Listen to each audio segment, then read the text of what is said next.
তো বন্ধুরা, বেল ফুল এবং জুঁই ফুল আমাদের গ্রীষ্মকালীন ছাদ বাগানের একটি বেস্ট ফ্লাওয়ারিং প্লান্ট হলেও বর্তমান সময়ে দেখা যাচ্ছে আমাদের ছাদ বাগানে থাকা প্রত্যেকটা বেল ফুল এবং জুঁই ফুল গাছে বিভিন্ন ধরনের পরিচর্যা করার পরেও গাছগুলি সঠিকভাবে বৃদ্ধি হচ্ছে না। গাছের মধ্যে নতুন নতুন কচি কচি ডালপালা এবং পাতা আসছে না। গাছের মধ্যে আমরা নানান ধরনের খাবারকে প্রয়োগ করছি, তার সত্ত্বেও গাছের মধ্যে কুঁড়ি এবং ফুলকে আমরা আনতে পারছি না। যদিও বা দু একটি কুঁড়ি আসছে, সেই কুঁড়িগুলি বেশিরভাগই গাছ থেকে ঝরে পড়ে যাচ্ছে। তার সঙ্গে সঙ্গে গাছের পাতা এই সময় পুড়ে গাছগুলি দুর্বল হয়ে পড়ছে। এই সমস্যাগুলিকে নিয়ে তোমরা কিন্তু অনেকেই হতাশ হয়ে পড়েছো এবং তোমরা সকলেই আমাকে বারবার জিজ্ঞেস করছো যে তোমাদের বেল ফুল এবং জুঁই ফুল গাছগুলিকে এই সময় কিভাবে তোমরা সুস্থ রাখতে পারবে, কিভাবে গাছগুলিকে তোমরা ঝাঁকড়া করে তুলতে পারবে, কি খাবার প্রয়োগ করলে তোমাদের বেল ফুল গাছে প্রচুর পরিমাণে ফুল আসবে, কুঁড়ি ঝরাকে তোমরা এই সময় বন্ধ করতে পারবে। তো এই সময় আমাদের প্রত্যেকটা বেল ফুল এবং জুঁই ফুল গাছকে দ্রুত বৃদ্ধি বিকাশ করতে হলে, গাছ থেকে তোমাদের এই সময় প্রচুর পরিমাণে ফুল পেতে হলে, গাছগুলিকে এই প্রখর গ্রীষ্মে তোমাদের সুস্থ রাখতে হলে তোমাদের এই সময় চারটে গুরুত্বপূর্ণ কাজকে কিন্তু করতে হবে। এবং তার সঙ্গে সঙ্গে বন্ধুরা, এই দুটি খাবারকে কিন্তু আমাদের গাছের মধ্যে প্রয়োগ করতে হবে। তো কি কি কাজ এই সময় করতে হবে এবং এই দুটি খাবারকে আমরা কিভাবে গাছের মধ্যে প্রয়োগ করব, আজকে এই সব বিষয়গুলিকে জানতে হতে গেলে ভিডিওটা শুরু থেকে শেষ পর্যন্ত তোমাদের দেখতে হবে এবং অবশ্যই ভিডিও শুরুতে একটা লাইক করে দিতে হবে। যারা নতুন বন্ধু কার্তিক হর্টিকালচারে প্রথম, অবশ্যই কিন্তু চ্যানেলটা সাবস্ক্রাইব করে রাখবে। তো বন্ধুরা, শুরুতেই আমি আমার বেল ফুল গাছটাকে তোমাদের দেখাই। রাখো, তোমরা দেখতে পাচ্ছ আমার এই ছোট্ট বেল ফুল গাছটার মধ্যে কি আরে কিন্তু কুঁড়ি এসছে, তার সঙ্গে সঙ্গে নতুন নতুন ডালপালা এবং পাতা কিন্তু বৃদ্ধি হচ্ছে। প্রত্যেকটা ব্রাঞ্চ বন্ধুরা, প্রত্যেকটা ব্রাঞ্চে কিন্তু তোমরা অসংখ্য সংখ্যায় কুঁড়িকে লক্ষ্য করতে পারছো। এর সাথে সাথে বন্ধুরা, আমার জুঁই ফুল গাছটা দেখো, এই জুঁই ফুল গাছটার মধ্যেও কিন্তু অসংখ্য সংখ্যায় কুঁড়ি এসছে। তার সঙ্গে সঙ্গে কিছু কুঁড়ি কিন্তু ফুটে ফুলে পরিণত হওয়ার জন্য কিন্তু তৈরি হয়ে গেছে। তো বন্ধুরা, এই সময় আমাদের জুঁই ফুল গাছ থেকে প্রচুর পরিমাণে কুঁড়ি এবং ফুলকে পেতে হলে এবং আমাদের বেল ফুল গাছের মধ্যে প্রচুর পরিমাণে কুঁড়িকে আনতে হলে, আমাদের প্রত্যেকটা বেল ফুল গাছকে এই সময় ঝাঁকড়া করে তুলতে হলে আমাদের প্রথম যে কাজটা করতে হবে বন্ধুরা, সেটা হচ্ছে আমাদের বেল ফুল গাছের কাটাই ছাঁটাই। কারণ বন্ধুরা, আমাদের বেল ফুল গাছ কিন্তু প্রচুর পরিমাণে কাটাই ছাঁটাইকে পছন্দ করে। আমরা যতক্ষণ না আমাদের বেল ফুল গাছকে সঠিকভাবে কাটাই ছাঁটাই করতে পারবো, ততক্ষণ কিন্তু বেল ফুল গাছের মধ্যে আমরা নতুন নতুন শাখা পোশাখা এবং ডালপালাকে আনতে পারবো না। এবং আমরা সকলে জানি, বেল ফুল এবং জুঁই ফুল গাছের মধ্যে যতক্ষণ না নতুন নতুন ডালপালা এবং পাতা আসবে, ততক্ষণ কিন্তু আমাদের বেল ফুল এবং জুঁই ফুল গাছ থেকে আমরা সঠিকভাবে ফুল পাবো না। তো বন্ধুরা, এই সময় তোমরা আমাকে অনেকে বলছো তোমাদের বেল ফুল গাছে একবার ফুল আসার পর দ্বিতীয়বার আর ফুল আসছে না। তার কারণ বন্ধুরা এটা, তোমরা এখানে দেখতে পাচ্ছ পাতা থেকে একটা কিন্তু কাণ্ড আমার ওপর দিকে উঠেছে। এটা কিন্তু ফুলের বিন্তু। আমরা অনেকে যে ভুলটা করি, আমরা বেল ফুল গাছের ফুল আসার পর যখন সেই ফুলগুলো ঝরে পড়ে যায়, আমরা কিন্তু এই কাণ্ডগুলোকে রেখে দিই। এক্ষেত্রে যেটা হয়, আমাদের এই কাণ্ডগুলোর থেকে আর কিন্তু নতুন নতুন ডালপালা বৃদ্ধি হয় না। এই ডালটার বৃদ্ধি কিন্তু এখানেই থেমে যায় এবং তার সঙ্গে সঙ্গে এই ডালগুলো থেকে আর কিন্তু ফুল আসতে চায় না। তো এক্ষেত্রে আমাদের যেটা করতে হবে, আমাদের এই বিন্তুগুলোকে কিন্তু কেটে ফেলতে হবে এবং তার সঙ্গে সঙ্গে যে ডাল থেকে একবার আমাদের ফুল এসে গেছে, সেই ডালগুলোকেও কিন্তু আমাদের বেল ফুল গাছ থেকে কেটে দিতে হবে। তো চলো, প্রথম আমরা প্রুনিংকে কিভাবে করব গাছের মধ্যে, সেটা আগে প্রথম আমরা দেখে নিই। তো বন্ধুরা, বেল ফুল গাছের প্রুনিং করার ক্ষেত্রে আমাদের একটা বিষয়কে মাথায় রাখতে হবে। এই সময় কিন্তু গাছের গ্রোয়িং পিরিয়ড, এই সময় কিন্তু কখনোই আমরা হার্ড প্রুন করব না। এই সময় আমরা যেটা করব সেটা হচ্ছে সফট প্রুন। এই যে তোমরা দেখতে পাচ্ছ, এই ডালটা থেকে কিন্তু আর আমার পাতা এবং ডালপালা বৃদ্ধি হচ্ছে না। সেক্ষেত্রে আমরা যেটা করব, একটা পাতাকে ছেড়ে দিয়ে আমরা কিন্তু এই ডালটাকে প্রুন করে দেবো। দেখো, আমি কিন্তু এই বিন্তু সমেত কিন্তু একটা পাতাকে কেটে দিলাম এবং তার সঙ্গে সঙ্গে এই যে ডালটা দেখতে পাচ্ছ, এই ডালটাও কিন্তু বৃদ্ধি বিকাশ হচ্ছে না। এক্ষেত্রে আমরা যেটা করব, এই ডালের মাথা থেকেও কিন্তু আমি একটা ডালকে আমরা কেটে ফেলে দিলাম। দেখতে পাচ্ছ তোমরা। তো বন্ধুরা, এইভাবে যদি তোমরা প্রত্যেকটা সময় সময় বেল ফুল গাছের প্রুনিংটা সঠিকভাবে করতে পারো, কিংবা জুঁই ফুল গাছের প্রুনিংটা তোমরা সঠিকভাবে করতে পারো, তাহলে এই রকম ভাবে প্রত্যেকটা ব্রাঞ্চে তোমরা কিন্তু ফুলকে লক্ষ্য করতে পারবে এবং প্রত্যেকটা কিন্তু গাছ থেকে তোমরা অসংখ্য সংখ্যায় ফুল পেতে পারবে। তোমরা এখানে দেখতে পাচ্ছ আমার প্রত্যেকটা ডালে ডালে কিন্তু বন্ধুরা কুঁড়িকে লক্ষ্য করতে পারছো। এর কারণ বন্ধুরা, আমি কিন্তু সঠিক সময় বেল ফুল গাছের এবং জুঁই ফুল গাছের মধ্যে কাটাই ছাটাইটা করি। তো বন্ধুরা, এই তো ছিল আমাদের বেল ফুল এবং জুঁই ফুল গাছের প্রথম একটা টিপস। এরপর চলো আমরা এগিয়ে যাই আমাদের 2 নম্বর টিপসের দিকে। তো বন্ধুরা, আমাদের বেল ফুল এবং জুঁই ফুল গাছ পরিচর্যা করার ক্ষেত্রে দ্বিতীয় যে বিষয়টাকে কথাটাকে আমাদের মাথায় রাখতে হবে, আমাদের বেল ফুল এবং জুঁই ফুল একটা আলাদা আলাদা গাছ হলেও এই দুটো গাছের পরিচর্যা কিন্তু বন্ধুরা সেম প্রকৃতির হয়। আমরা দুটো গাছের পরিচর্যা যদি একই রকম ভাবে করতে পারি তাহলে দুটো গাছ থেকেই আমরা কিন্তু সম পরিমাণ ফুল পেতে পারবো সম্পূর্ণ গ্রীষ্মকাল জুড়ে। তো বন্ধুরা এরপর আমাদের এই বেল ফুল গাছে প্রচুর পরিমাণে কুড়ি আনতে গেলে এবং জুঁই ফুল গাছ থেকে প্রচুর পরিমাণে এই সময় ফুল পেতে গেলে, জুঁই ফুল এবং বেল ফুল গাছগুলোকে এই সময় ঝাঁকড়া করে তুলতে গেলে আমাদের যে দ্বিতীয় কাজটা করতে হবে সেটা হচ্ছে আমাদের বেল ফুল এবং জুঁই ফুল গাছগুলোকে আমাদের কিন্তু সারা দিনের ফুল সানলাইটের মধ্যে রাখতে হবে। কারণ বন্ধুরা এই বেল ফুল এবং জুঁই ফুল গাছ কিন্তু প্রচুর পরিমাণে সানলাইটকে পছন্দ করে। আমরা যদি সারা দিনের রোদযুক্ত স্থানের মধ্যে এই দুটো গাছকে রাখতে পারি তবেই কিন্তু আমরা বেল ফুল এবং জুঁই ফুল গাছের মধ্যে এই রকম প্রচুর পরিমাণে কিন্তু কুড়িকে আনতে পারবো এবং গাছগুলোকে আমরা কিন্তু দ্রুত ঝাঁকড়া করতে পারবো। তোমরা এখানে দেখতে পাচ্ছ আমার এইটুকুনি গাছে কি হারে কিন্তু ডালপালা এসছে এবং প্রত্যেকটা ডালপালা থেকে কিন্তু প্রচুর পরিমাণে তোমরা অসংখ্য সংখ্যায় কুড়িকে লক্ষ্য করতে পারছো। তার কারণ বন্ধুরা এই গাছগুলোকে কিন্তু আমি ফুল সানলাইটের মধ্যে রেখেছি, যেখানে সকাল থেকে প্রায় বিকাল অবধি সারাদিন রোদ পায় এই গাছগুলো। তো বন্ধুরা এই তো ছিল আমাদের দ্বিতীয় একটা টিপস। এরপর চলো আমরা এগিয়ে যাই আমাদের এই বেল ফুল এবং জুঁই ফুল গাছ পরিচর্যা করার ক্ষেত্রে 3 নম্বর টিপসের দিকে। তো বন্ধুরা এই সময় তোমরা আমাকে যে প্রশ্নটা বারবার করছো যে তোমাদের বেল ফুল এবং জুঁই ফুল গাছের মধ্যে কুঁড়ি আসছে, সেই কুঁড়িগুলি অধিকাংশই কিন্তু ড্রপ হয়ে যাচ্ছে, তার সঙ্গে সঙ্গে গাছের পাতা ফ্যাকাশে হয়ে যাচ্ছে, গাছের পাতা শুকিয়ে গিয়ে গাছ থেকে ঝরে পড়ে যাচ্ছে এবং তার ফলে গাছগুলি ধীরে ধীরে ফুল দেওয়া বন্ধ করে দিয়ে গাছগুলি দুর্বল হয়ে পড়ছে। এই সময় আমাদের বেল ফুল এবং জুঁই ফুল গাছের মধ্যে এই সমস্যাগুলি হওয়ার কারণ সঠিকভাবে জল না প্রয়োগ করা। তো এই সময় যে 3 নম্বর কাজটা আমাদের খুব গুরুত্বপূর্ণ হবে করতে হবে সেটা হচ্ছে আমাদের বেল ফুল এবং জুঁই ফুল গাছগুলোকে রোদে রাখার পাশাপাশি গাছের মাটিতে কিন্তু সঠিকভাবে জলকে প্রয়োগ করতে হবে। আমরা এই সময় অনেকে দেখছি যে গাছের মাটিতে জল থাকা সত্ত্বেও আমাদের প্রখর রোদ্দুরে গাছগুলো কিন্তু ঝিমিয়ে পড়ছে।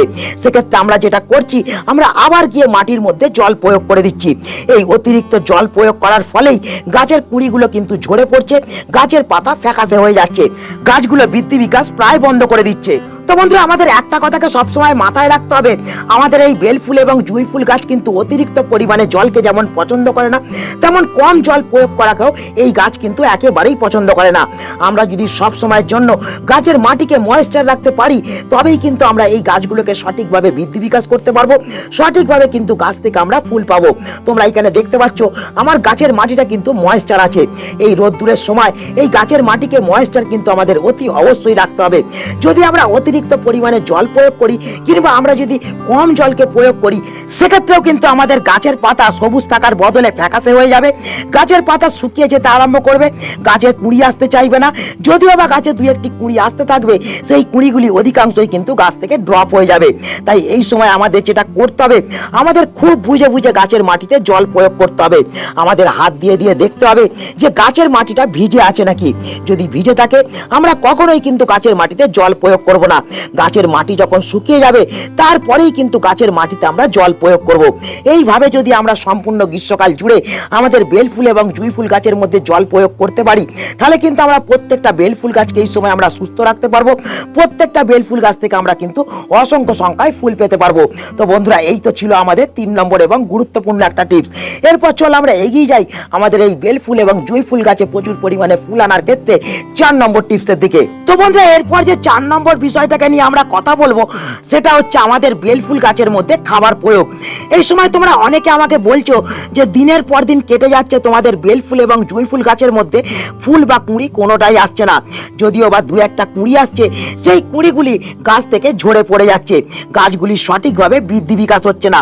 তো বন্ধুরা এই সময় আমাদের প্রত্যেকটা বেল ফুল এবং জুঁই ফুল গাছকে দ্রুত হারে বৃদ্ধি বিকাশ করতে হলে, গাছ থেকে তোমাদের এই সময় প্রচুর পরিমাণে ফুল পেতে হলে, গাছের কুঁড়ি ঝরাকে এই সময় তোমাদের বন্ধ করতে হলে যে 4 নম্বর কাজটা তোমাদের করতে হবে সেটা হচ্ছে বন্ধুরা তোমাদের বেল ফুল এবং জুঁই ফুল গাছের মধ্যে সঠিক খাবারকে প্রয়োগ করতে হবে।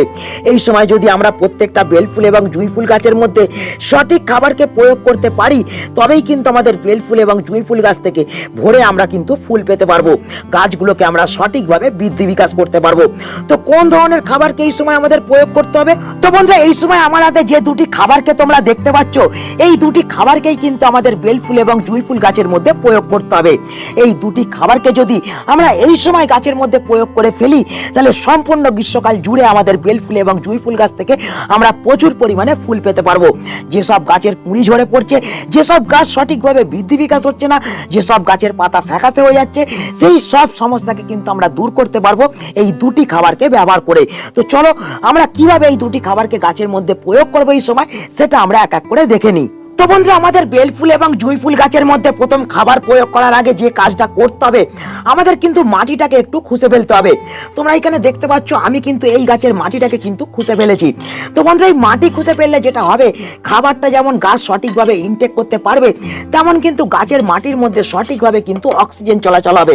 তার ফলে গাছের শিকড় দ্রুত হারে বৃদ্ধি বিকাশ করতে পারবে এবং তার ফলে গাছে প্রচুর পরিমাণে কিন্তু আমরা ফুলকে লক্ষ্য করতে পারবো এবং তার সঙ্গে সঙ্গে গাছগুলো কিন্তু দ্রুত হারে ঝাঁকড়া হবে।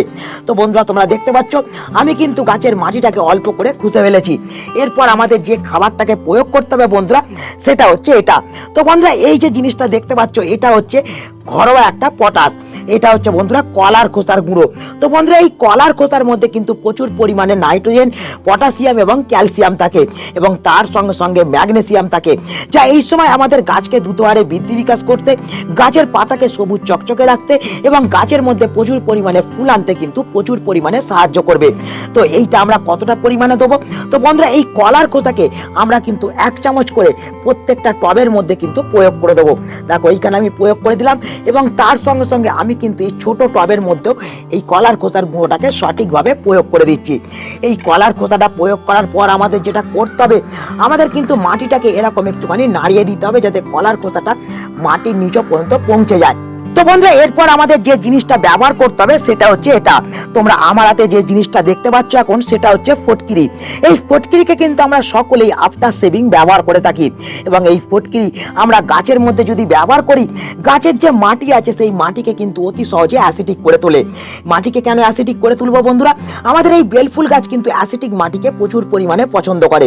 আমরা যদি সারা বছর এই বেলফুল গাছের মাটিকে অ্যাসিডিক রাখতে পারি, তাহলে আমরা সারা বছরই কম বেশি আমরা বেলফুল গাছ থেকে কিন্তু ফুল পেতে পারবো। তো কিভাবে এই ফটকিরিকে আমরা ব্যবহার করব, কতটা পরিমাণে এই ফটকিরিকে আমাদের ব্যবহার করতে হবে গাছে, তো চলো সময় নষ্ট না করে দেখে নেওয়া যাক।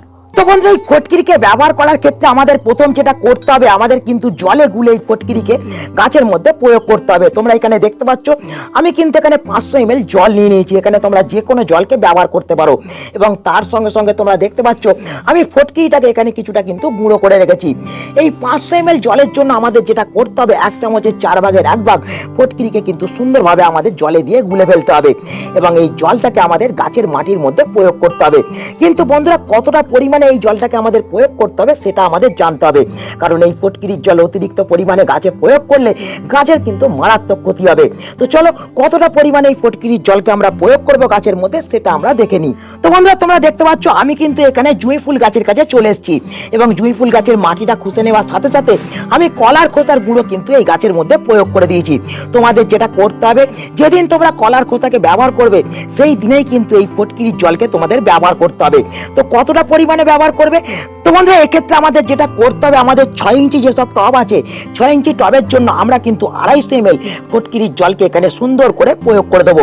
দেখতে পাচ্ছ আমি কিন্তু 250 ml জলকে ব্যবহার করে দিলাম। তো বন্ধুরা, এই সময় আমরা যদি এই দুটি জিনিসকে আমাদের বেলফুল এবং জুঁই ফুল গাছের মাটির মধ্যে প্রয়োগ করতে পারি, তবেই কিন্তু আমাদের বেলফুল এবং জুঁই ফুল গাছগুলি সঠিকভাবে বৃদ্ধি বিকাশ করবে। প্রচুর পরিমাণে গাছের মধ্যে আমরা কুঁড়িকে লক্ষ্য করতে পারবো এবং কুঁড়ি ঝরে পড়া, পাতা ফ্যাকাশে হয়ে যাওয়ার সমস্যাকে কিন্তু আমরা নিমেষেই দূর করতে পারবো। তো বন্ধুরা, আজকে এই ছোট্ট ভিডিওটা এখানেই আমি শেষ করছি। আশা করি এই ভিডিওটা তোমাদের সকলের কাজে লেগেছে। যদি ভিডিওটা ভালো লাগে তাহলে অবশ্যই ভিডিওটাকে একটা লাইক করে দেবে, তোমাদের বন্ধুদের কাছে শেয়ার করে দেবে। যারা নতুন বন্ধু চ্যানেলে প্রথম, অবশ্যই কিন্তু চ্যানেলটাকে সাবস্ক্রাইব করে রাখবে। তো বন্ধুরা, দেখা হচ্ছে আমরা একটা নতুন ভিডিওতে। সকলে ভালো থেকো, নমস্কার।